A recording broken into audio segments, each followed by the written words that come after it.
Three, two, one. Merci bonne aventure, toujours à la pointe de la technologie, comme vous le savez, hein, ça n'a pas changé. Aujourd'hui, on a du boulot, on a du boulot. On a un unboxing, un boxinge, hein, puisqu'on parle français. Et puis, j'ouvre une boîte, alors une boîte de chaussures, une boîte, voilà. Donc, je vais bricoler celui-là. Je vais vous expliquer un peu tout. Je pense qu'on va commencer plutôt par le unboxing, que c'est ce qui vous intéresse le plus. On va parler de ça, de la TT02 et de la Carten projet Je remets ça en route. C'est toujours le bordel sur ma table. Alors je fais un peu de place parce que pour l'unboxing, il faut un peu de place. Voilà, il faut que vous me voyez bien parce que, voilà quoi, faut qu'on me voit quoi. Voilà, c'est toujours pas prêt, il faut toujours ajuster des trucs. Bon, Saturne, la Lune, qu'est-ce qu'on fait aujourd'hui? Alors déjà, une chose. Comme je l'avais dit, du coup c'est bien d'être orienté comme ça, parce que vous ne voyez pas ce qu'il y a là. Faute de chenapan. Comme je l'avais dit, j'avais besoin de préparer pour la prochaine saison qui commence en octobre pour les compétitions sur la compétition quoi. Donc on va commencer par une batterie. Alors une batterie. Alors, batterie, elle n'est pas estampillée de nom, je trouve plus mes lunettes. C'est une 5600 mAh, 7,6 volts. Donc, elle est high voltage, au voltage, et c'est une 2S. C'est censé 200C. Alors, c'est les batteries compétition que vend le magasin Profil Model, là, que j'utilise tout le temps, enfin, ou là où je joue tout le temps quasiment. Et qui est pas un partenaire, mais bon, qui est quasi pareil, quoi. Et du copain là-bas. Et voilà, je vous avais dit que je prendrais une batterie Shorty pour pouvoir mettre mon poids là où j'ai envie, et pas l'avoir en longueur, et pas pouvoir la boucher. Là, je vais pouvoir un peu gérer mes masses comme ça m'arrange. Donc je vais pouvoir faire différents essais. Et je voulais la mettre plus en arrière, et du coup, voilà ce qu'on va utiliser. Ces batteries compétition ils le font faire eux. Alors je sais pas du tout par qui. Il y a marqué Case Racing dessus. Marqué Case Racing. Alors je sais pas si c'est le fabricant de la lipo. C'est marqué en Chine. C'est marqué que c'est fabriqué en Chine. Voilà. Eux les restampillent au nom du magasin. Ce qui est l'avantage, c'est que s'ils sont importateurs de ces batteries-là pour eux, ils arrivent à avoir des prix super compétitifs. C'est pas pour une batterie de ce niveau-là. En plus, elles sont de très bonne qualité. J'en ai déjà une. Je suis très content. J'avais un peu peur. Beaucoup les utilisent en compétition. Alors, ils utilisent les longues ou les shorties. Alors, les longues, c'est des 6000, 9000 mAh. C'est du 100-300C. Moi, je vais pas mettre autant parce que j'ai pas envie d'être premier, j'ai pas envie. J'ai envie de laisser mon pote devant, Karel. J'ai envie de le laisser devant, parce que sinon il va être jeune. Non, on va courir ensemble. J'ai pas envie parce que mon châssis me le permettrait, mais je suis pas un aussi bon pilote. Et ce serait du gâchis pour moi. Voilà. Et si j'avais un châssis X-Ray, et puis bon, peut-être dans quelques années, hein, pourquoi pas, mais pour l'instant, je reste là-dessus, ça me va très bien. Voilà, alors ça c'est une première chose. Je voulais une shorty, j'ai une shorty, donc ça me fait une deuxième lipo voilà, pour la course. Mon fils va utiliser l'autre lipo, donc ce sera super top, méga super. Parce que s'il a l'autre lipo, il aura plus de puissance sur sa pauvre TT02. Après, on a un autre truc à unboxinger. Ça, vous connaissez. Vous avez reconnu. Il faut que je me mette aux normes avec ça. Parce que j'ai toujours mon 4000 kV Ribotronics. Je l'ai utilisé l'année dernière discrètement dans le hobby. Sans rien dire à personne, juste en l'étalonnant comme un 21 tour 5. Donc pas trop de vitesse, je crois je l'avais étalonné en premier à 40%, 42% je crois de sa vitesse, 42%, waouh, de sa vitesse. Et à la fin je voyais que je suivais toujours pas quoi. Donc je l'ai monté jusqu'à 50%, et à 50% j'avais suffisamment de vitesse que les autres, les premiers. Parce que le problème, c'est les premiers, ils ont, je sais pas ce qu'ils ont comme truc, mais ça marche super fort, quoi. Pour un 21 tour 5, j'ai jamais vu un 21 tour 5 comme ça tourner. Donc le combo, vous le connaissez, je pense que c'est assez répandu. C'est le Xeroom XR10. Donc ça, c'est un combo spécial spécification pour la catégorie stock. Donc catégorie stock veut dire que on a des spécifications de moteur. Donc sur les camions, on a les mêmes spécifications. Donc dedans, on a des autocollants B-Wing, hein, comme d'hab. De toute façon, B-Wing est présent. Et c'est un... Voilà. C'est celui-là. Voilà, qu'est-ce que j'ai à dire? C'est qu'il y a beaucoup de fils d'un côté. Bon, après, on s'y retrouve. Hein, c'est noté ce que c'est. Sur le côté, on a les notifications. On a la prise vers le récepteur, rien de nouveau, et l'interrupteur, et le switch, là, le petit switch qui sert au réglage. Alors, c'est encore par LED, ça va être super chiant à faire. J'ai horreur de ça. Mais bon, c'est comme ça, quoi. C'est comme ça, malheureusement. Bon, qu'est-ce qu'on a? On a les colliers hérissants, comme d'habitude. Le double face collier hérissant avec quelques petits stickers sympas qu'on peut mettre dessus.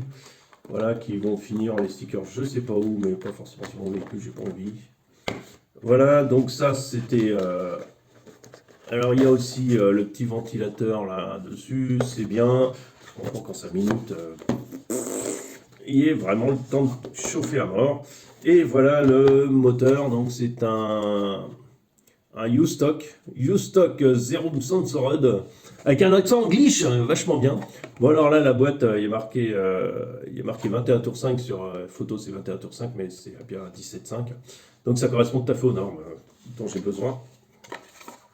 Et on va regarder. Et je pense qu'avec ce combo, j'aurai bien meilleur contrôle que le Ribotronics qui est un peu sauvage. Voilà. Donc franchement, c'est beau à voir. C'est lourd. C'est très beau à voir. C'est aéré, c'est ventilé, c'est tout ce que tu veux, quoi. C'est marrant par rapport au truc que j'utilise en crawler, quoi. Les crawlers, c'est tout fermé. Ça peut aller sous l'eau, c'est sous-marin, quoi. Alors que ça, c'est autre chose, hein. Ça va pas dans l'eau du tout. Voilà, donc c'est joli à voir, je vous le rapproche un peu. Qu'est-ce qu'il y a marqué au petit wing, Finite Timing? C'est le Justock G2.1, donc peut-être la nouvelle version, j'en sais rien. Voilà, on va pas le démonter, on va pas regarder ce qu'il y a dedans parce que j'ai pas envie. Et puis il y a la prise pour le Sensored, donc qui est fournie au fond du truc. Attention, parce qu'il faut aller chercher la prise. Voilà, on a la prise qui se branche ici. Et on a tout comme il faut, quoi, hein, tout ce qu'il faut qui va bien, quoi. OP-Wing, 17 tours 5, machin truc. Donc tout ça, je mets ça dans une seule boîte, hein, parce que voilà, mon petit cadeau, le reste, je range, je fous à la poubelle. Les notices sont fournies avec. L'avantage d'avoir les deux ensemble, c'est que c'est moins cher que d'avoir tout le truc séparément. Vous avez les notices, il faut fournir aussi la notice alors, en chinois et en anglais, donc super facile à comprendre. Non, c'est pas très compliqué. Si vous voulez, je vous fais un petit détour. Le moteur, il n'y a pas grand chose à dire, hein, c'est juste vous ne vous trompez pas avec les fils, mais je crois que le moteur peut supporter une inversion si on se trompe en soudant les trucs. Qu'est-ce qu'on peut dire sur la notice? Si c'est ça, enfin, il vous explique comment régler votre télécommande, mais c'est classique chez OB-Wing. Vous avez, quand vous appuyez sur le switch, en fait, vous allez faire vos butées au niveau de la gâchette classique. Et là, vous avez en gris les réglages d'origine standard. Donc si vous voulez, je vous les donne, mais vite fait, quoi. Alors, la façon dont c'est réglé, c'est en avant plus le frein, bon, classique en compétition. De toute façon, c'est un combo spécial compétition, spécial stock. D'habitude, j'utilise le X10 Pro qui sort 120 ampères. Celui-là, je ne sais pas combien il sort, je crois une centaine d'ampères, mais je ne suis pas sûr, il y a marqué 60 ampères. Mais on verra bien, de toute façon, il faut que ça bouge, c'est tout. Moi, ça ne m'intéresse pas plus. Après, il y a le drag brake. Alors, c'est marrant, ça, c'est un espèce de fonctionnement de freinage dû au frottement des broucheuses que tu peux reproduire, ou alors, mais tu as d'origine 10% et tu peux avoir jusqu'à 100%. C'est-à-dire que tu lâches la gâchette, le truc, il pile. Voilà, comme en crawler. Tu vois pas trop l'intérêt, mais bon, c'est pas grave. Après, tu peux couper le voltage. Bon, ça, c'est normal. C'est mis à une valeur classique. Le start mode, en fait, on va appeler ça, ouais, c'est un peu l'exponentiel. Donc, on est en mode en level 7 sur 9. Donc, soit ça va être très agressif à l'accélération, soit ça va l'être beaucoup moins. Eux, ils l'ont mis en level 7, peut-être qu'on mettra à 5, peut-être moins, on verra. On verra comment c'est, parce qu'il y a aussi ma radio qui gère aussi une partie, donc peut-être pas besoin. La force de freinage est à 100%. Moi, j'ai remarqué que là-dessus, avec le 4000 kV, c'était pas besoin d'un 100%, c'était beaucoup trop agressif. Ça a tendance à bloquer les roues tout de suite et c'est un peu fort, quoi. La vitesse maximum en arrière est de 25%. Il faut éviter que ça se barre tout seul.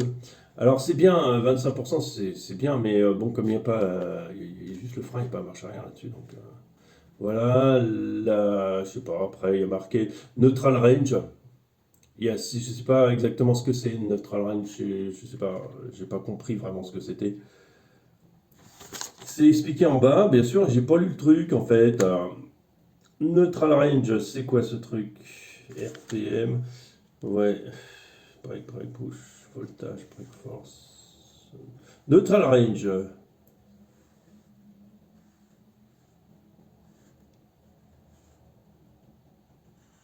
Ah ah, pas mal ça, c'est pas mal. C'est qu'ils disent que toutes les radios n'ont pas la même stabilité autour du neutre. Ça c'est bien. Ça c'est vrai. C'est vrai, parce qu'il y en a qui sont instables. J'ai eu une ou deux radios qui sont très peu stables. Autant que relais, on s'en fout, mais autant là-dessus, c'est vraiment problématique. Et en fait, ça permet d'avoir cette espèce de, peut-être, ce flottement. C'est-à-dire que, voilà, c'est un flottement de 6%. Enfin, je le traduis comme ça, quoi. Bon, après,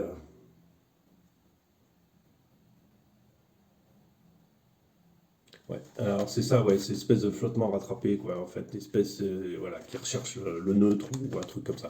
Donc, c'est pas mal, c'est très bien d'avoir ce genre de réglage. Qu'est-ce qu'il y a Alors, il y a une protection, puisqu'il est Sensorod, donc il y a une protection que sur le moteur s'il est trop chaud. Bon, ça, c'est d'origine, c'est bien sûr, ça marche. Vous pouvez le supprimer hein, si vous voulez, mais sur des courses de 5 minutes, ça n'a pas grand intérêt, mais quand en training, on roule souvent beaucoup. Beaucoup plus, pas beaucoup plus que 5 minutes parce qu'on fait des pauses au bout de 3-4 minutes, normal. Mais en fait, on laisse le véhicule allumé, on blablate un peu et puis on est reparti. On est bavard, cher Seb. Le moteur, alors il y a le moteur et il y a le SC qui sont protégés par rapport à ça. Je pense que ça va faire une coupure sec, c'est trop chaud quoi. Normal. Le sens de rotation du moteur, donc ça c'est réglable. Ok, on est marqué. Le voltage du bec, alors 6 volts. Alors il faut savoir que dans cette boîte, j'ai acheté un Savox et on en parlera juste après. Et du coup, il supporte que le 6 volts. Mais bon, pas besoin que ça soit plus. Et après, il y a des RPM limites, c'est-à-dire le nombre de tours minute que peut prendre votre moteur. Vous pouvez le limiter. Et ça, je savais pas, et je sais pas trop à quoi ça sert, mais enfin bon, c'est peut-être des normes au niveau des compétitions. Je sais pas. On verra. En tout cas, les fonctions de base ont l'air pas mal, quoi. C'est intéressant. Qu'est-ce qu'ils vous disent? Bah, ils vous donnent tout le schéma, comment régler là, avec les big couleurs. C'est genre de ça, mais parce qu'on sait jamais où on en est. Et puis, si on se perd dans le truc à partir du début, il faut tout recommencer.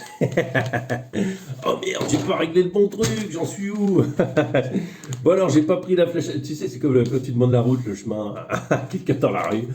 Première à droite, tu prends à gauche, après à droite, tu remontes, tu vas à gauche, et puis tu vois l'église là, tu prends le bistrot, là, on va à gauche. Quand t'es là dans ta tête à tout remettre en droit, non, non, non, non, non, à tout enregistrer, et c'est un peu ça. Et puis après, tu te perds.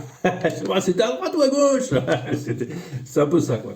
C'est un peu ça. Bon, voilà, donc ils expliquent aussi toute l'histoire des RPM, là, les tours par minute. Je sais pas pourquoi, enfin, je sais pas quoi ça c'est. Voilà, et puis bon, ça c'est en gros la notice du machin. Bon.